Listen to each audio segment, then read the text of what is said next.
काय रे, काय झालं? यार मम्मी, बाहेर एवढी गर्मी आहे, माझी तर सर्व एनर्जीच गेली. बसून घे इथे, पहिला 2 मिनिटं आली मी, थांब.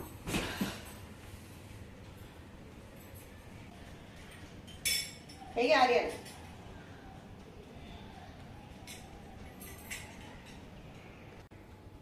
याच्याने तुला पूर्णपणे एनर्जी येईल. पी.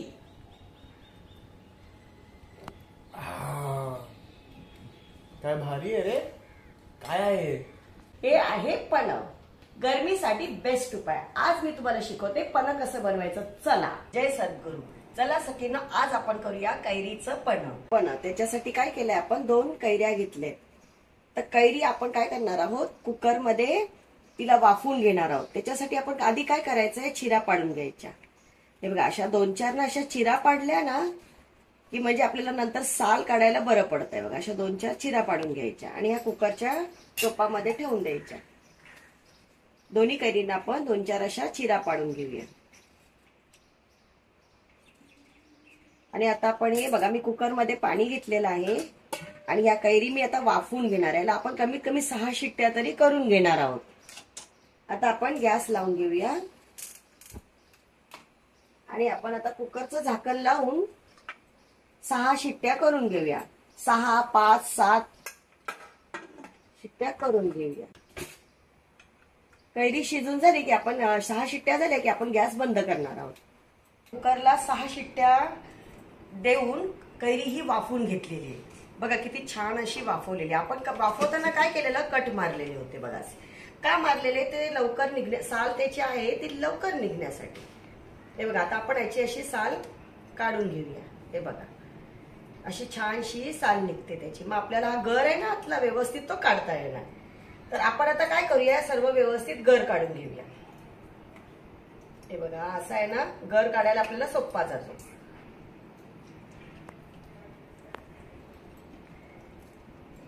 हा पूर्णपणे आपण असा गर काढून घेणार आहोत. पहिला आपण काय करूया, सालींचा गर काढूया. सालीचा गर कसा काढायचा आहे बघा, एक चमच्याने सहज निघतो तो. हे बघा, असं आपण चमच्याने काढून घेऊया. आपण असा दोन्ही कैरींचा गर काढून घेऊया. हे बघा, असा चमच्याने पूर्ण व्यवस्थित निघून जातो तो. आपण हा दोन्हीचा गर काढूया. आता आपण याच्यासाठी काय काय साहित्य लागणार आहे ते बघूया. आपल्याला लागणार आहे ब्लॅक सॉल्ट, दालचिनी पावडर, वेलची पावडर, गुळ. गुळ केवढा घेतलाय मी, आपल्याला जितकी कैरीचा जेवढा प्लम निघेल त्याप्रमाणे गुळ आहे. आणि ही आहे जायफळची पावडर. तर आता आपण हा गर सगळं काढून घेऊया आणि नंतर मोजून घेऊया की किती निघतो ते.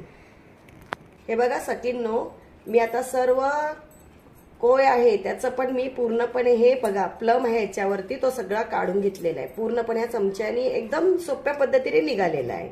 सखींनो बघा, आपला ना हा प्लम काढून झालेला आहे. आता आपण मोजून घेऊया किती आहे तो. जेवढा प्लम असेल ना तेवढा गुळ आपण घेणार आहे. का, कारण ही तोतापुरी कैरी आहे. तोतापुरी कैरी कशी असते, गोड असते थोडीशी, ती जास्त आंबट नसते. आणि दुसरी हिरवी असते ना पूर्ण गोल अशी, ती कशी जर आंबट असते. त्याच्यासाठी आपल्याला काय करायचं, 1.5 गुळ घ्यायचा. आता बघा, बरोबर 1 वाटी आपला प्लम निघालेला आहे. हे बघा, बरोबर 1 वाटी. मग आता याला आपण काय करणार आहोत, 1 वाटी निघालाय ना, मग आता त्याला 1 वाटी आणि थोडासा जास्त असा गुळ घेणार. बघा, आता हे 1 वाटी निघाले, बरोबर आपण मोजून घेतलेलं आहे.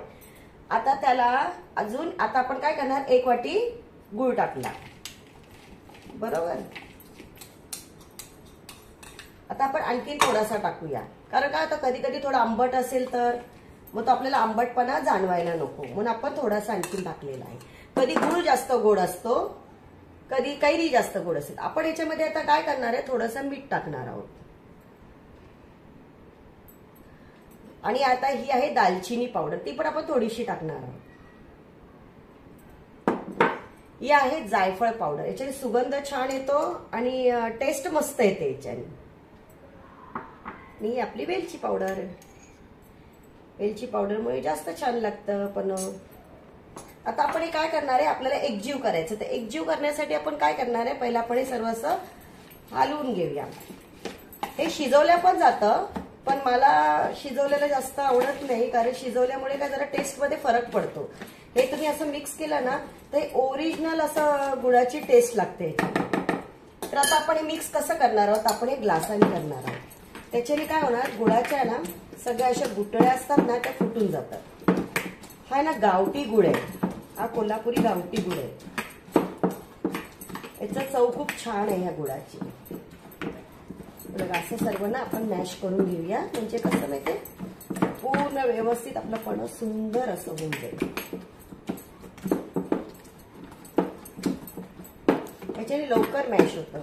सगळ्या गुळाच्या तुकड्या असतील नसतील त्या फुटल्या जातात व्यवस्थित. हे पण तुम्ही गाळून पण घेऊ शकता किंवा असंही घेऊ शकता. ज्यांना असं कैरीचे तुकडे तोंडामध्ये असं जिभेवरती रेंगाळत असतील असे जर वाटत असतील तर त्यांनी नाही गाळलं तरी चालेल. काही जण गाळून घेतात. हे बघा मस्त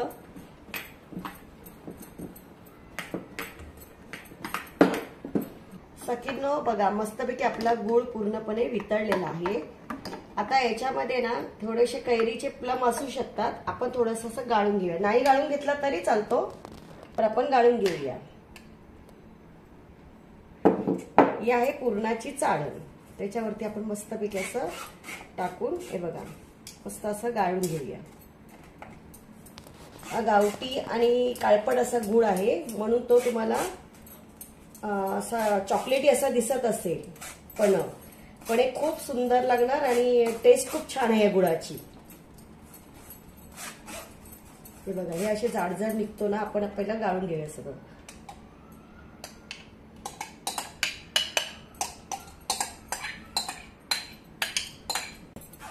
पूर्णपणे आपण असं संपूर्ण आहे बघा दिसते ना पडताना, पूर्ण आपण असं गाळून घेऊया व्यवस्थित. सखींनो, आपलं पण बघा तयार झालेलं आहे. बघा मस्तपैकी कलर काय सुंदर आलेला आहे बघा, की नाही मस्त असं. आता हे पण आपण काचेच्या बॉटलमध्येही भरून ठेवू शकतो. हे वर्षभर टिकणारं पण आहे, हे बिलकुल खराब होणार नाही. आपण ह्या अशा बर्फाचा ट्रे असतो त्याच्यामध्ये पण आपण असं टाकून हे बघा बर्फाच्या ट्रे मध्ये टाकून याच्या क्यूब बनवून आपण ठेवू शकतो. आणि ज्यावेळेस आपल्याला पणं प्यायचं आहे, तुम्ही थंडगार पाणी घ्या, साधं पाणी घ्या, असे हे क्यूब भरून ठेवायचे. 2 क्यूब काढायचे, ग्लासमध्ये टाकायचे, पाणी टाकायचं, मस्तपैकी पिऊन घ्यायचं. उष्णता खूप वाढलेली आहे त्याच्यासाठी पोटाला थंडावा देण्यासाठी आहे. जास्तीत जास्त पाणी प्या, सरबत प्या, कोल्ड्रिंक पेक्षा हे छान आहे. हे बघा आता आपण याला सेट करायला ठेवून देणार आहोत. तसंच हे चॉकलेट मोल्ड पण मिळतात, त्याच्यात पण तुम्ही करू शकताय बघा.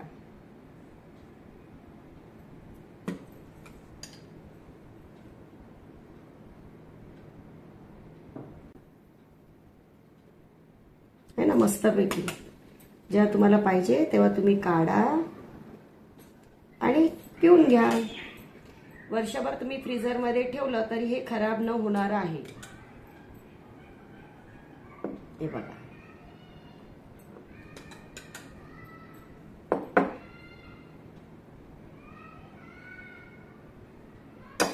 हे ना मस्तपैकी हे सेट होणार. आणि ह्याला आपण झाकण लावून फ्रीजर मध्ये ठेवून द्यायचं. आणि जेव्हा आपल्याला पाहिजे तेव्हा याच्यातले 2 क्यूब काढायचे, ग्लासमध्ये टाकायचे, पाणी टाकायचं, मस्तपैकी सेंधव मीठ म्हणा, गुलाबी मीठ म्हणा ते टाकायचं आणि मस्तपैकी बर्फ टाकून थंडगार असं प्यायचं. आपण हे आता फ्रीजमध्ये ठेवूया.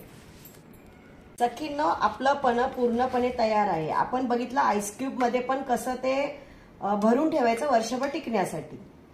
आता आपण पणं बनवून पिऊया. तर ते कसं बनवायचं ते दाखवते. हे बघा थोडंसं पणं घ्यायचं आपण असं याच्यामध्ये. आता तुम्हाला किती जास्त गोड, आंबट, पाण्यासारखं हवंय, घट्ट हवंय त्याच्यावर आहे ते. आता आपण हे पणं टाकलेलं आहे बरोबर. आता आपण थोडंसं याच्यामध्ये मीठ टाकूया. आपण आधी पण टाकलेलं पण थोडंसं टाकूया म्हणजे चव जास्त छान येईल. आता आपण काय करूया, याच्यामध्ये बर्फ टाकूया थंडावा येण्यासाठी. बर्फाचे खडे असे टाकून घेऊया म्हणजे मस्तपैकी आपलं पणं थंडगार असं होऊन जाईल.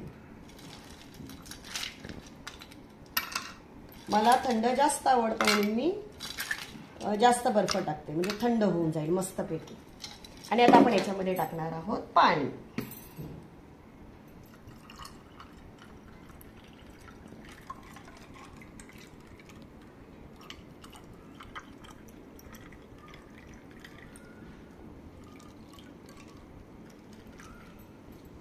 आता आपण काय करणार आहोत, हे मस्तपैकी चमच्यांनी असं हलवून घेऊया म्हणजे आपलं पण मस्तपैकी मिक्सअप होणार त्याच्यामध्ये. ते बघा किती छान मिक्स झालेलं आहे.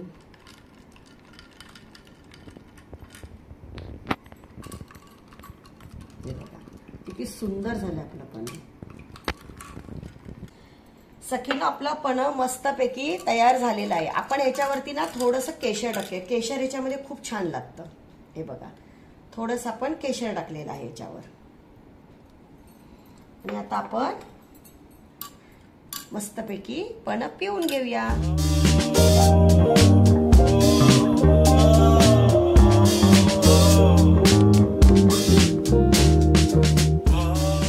चला चला या प्यायला पण.